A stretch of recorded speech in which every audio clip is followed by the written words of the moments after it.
Sahabat Dapur Keislaman, teman-teman semua, kesempatan kali ini saya ingin berbagi pandangan kepada kita semua tentang pandangan Islam mengenai politik. Apakah politik itu bagian dari risalah kenabian Rasulullah? Apakah politik itu bagian dari ajaran Nabi?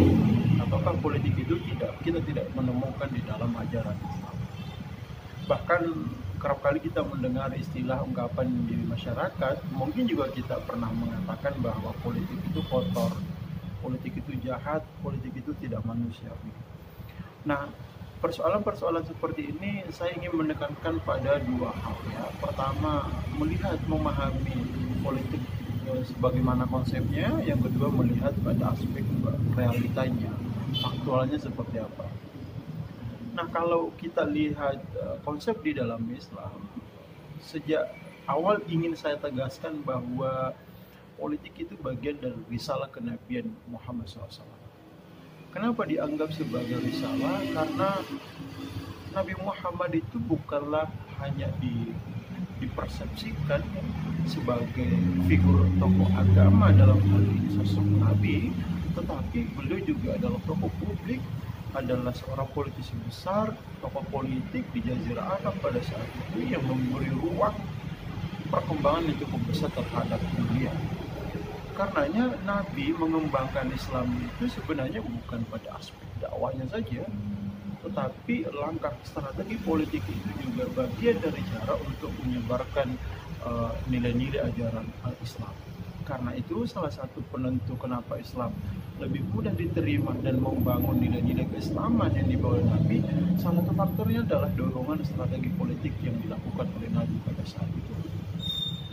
Oleh sebab itu, untuk menjadi seorang politisi sebenarnya adalah bagian dari melanjutkan estafet kenabian, bagian dari melanjutkan risalah kenabian Nabi Muhammad SAW.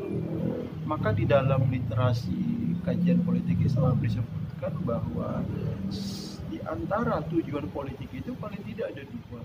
Yang pertama adalah hirasatin. Agama itu hadir untuk melindungi orang lemah, agama itu hadir untuk mengangkat hak manusia, agama itu hadir untuk mengayomi, agama hadir itu untuk menyetarakan, menganggap bahwa manusia itu setara dan sama. Yang kedua adalah politik itu adalah siasat dunia, bagian dari strategi taktik urusan untuk mengatur urusan-urusan yang sifatnya duniawi. Jadi bukan hanya persoalan-persoalan agama saja yang kita atur, tetapi menyangkut urusan-urusan keduniawian. Bukankah doa kita di dalam Islam yang sering kita panjatkan, atina fid dunya hasanah wa fil akhirati hasanah. Tuhan, datangkanlah pada kami kebaikan dunia wal akhirah, yang menyangkut masalah agama. Artinya sekali lagi bahwa politik itu dan memilih menjadi politis satu ikhtiar, satu perjuangan melanjutkan risalah kenabian dan estafet kenabian Rasulullah SAW. Hal ini juga senada apa yang pernah dilontarkan oleh Bung Karno, bahwa kurang lebih mengatakan memperjuangkan kemerdekaan itu mempertahankan kedaulatan mesti dengan cara politik. Karena itu kalau memperjuangkan kemerdekaan, mempertahankan kedaulatan kita sebagai bangsa dengan jalur politik, itu artinya politik itu sangat mulia karena bagian dari ikhtiar mempertahankan harga diri. Maka di dalam tradisi Nahdlatul Ulama kita sering mendengar istilah resolusi jihad. Pada saat itu ulama-ulama kita di kubu Nahdlatul Ulama melontarkan satu statement yang menyebutkan bahwa membela tanah air, jihad membela tanah air itu adalah kewajiban, sehingga mencintai tanah air dianggap bagian dari keimanan seseorang. Nah, teman-teman Dapur Keislaman semua, yang kedua, politik pada aspek faktual realitas sekarang. Jadi kalau kita membandingkan dengan konsep yang ada seperti yang saya kemukakan tadi, bahwa politik ini tidak ada masalah. Konsepnya sangat luar biasa yang ditawarkan di dalam Islam. Persoalannya apa kemudian dalam ruang lingkup kita sehari-hari di dalam konteks Indonesia ini, kita juga merasakan hal yang sama.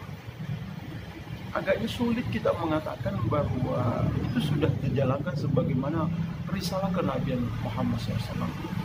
Mengapa? Karena transaksi politik kita cukup kadang-kadang lebih banyak juga beberapa kasus yang tidak mencerminkan aspek moralnya. Misalkan caci maki, provokasi seringkali kita melihat dalam realitas politik kita. Belum lagi kasus dugaan-dugaan korupsi, pelaku-pelaku korupsi, kemudian dengan cara-cara yang kotor, yang itu sangat merugikan kepentingan maslahat rakyat. Maka Mahatma Gandhi pernah menyatakan salah satu di antara 7 dosa sosial adalah politik tanpa prinsip, politik tanpa kemanusiaan. Kenapa dianggap sebagai dosa sosial? Coba bayangkan saja kalau seorang politisi yang diberikan amanah, mandat oleh rakyat untuk menjalankan kekuasaannya dengan ide, dengan gagasan, dengan kebijakan yang dia buat, dengan upaya tanda tangan untuk melakukan satu kebijakan yang kebijakan itu merugikan masyarakat, merugikan kepentingan umum, merugikan umat, itu adalah tindakan yang mencederai dan menzalimi orang lain. Dan di dalam Islam tidak dibenarkan sekalipun, bahkan dalam konteks kita sebagai bangsa yang beretika, untuk menzalimi orang lain. Lantas mengapa kemudian politik itu menjadi kotor? Kalau ternyata ada tawaran konsep bahwa politik itu mulia, Al-Ashmawi katakan bahwa politik itu adalah politik kehendak Tuhan terhadap politik sebenarnya suci. Hanya politisilah kemudian yang menjadikan politik itu kotor, politik itu jadi busuk, politik itu jadi tidak bernilai kemanusiaan di dalam. Kenapa? Karena tidak memperjuangkan nilai kemanusiaan, tidak memperjuangkan nilai keumatan di dalam.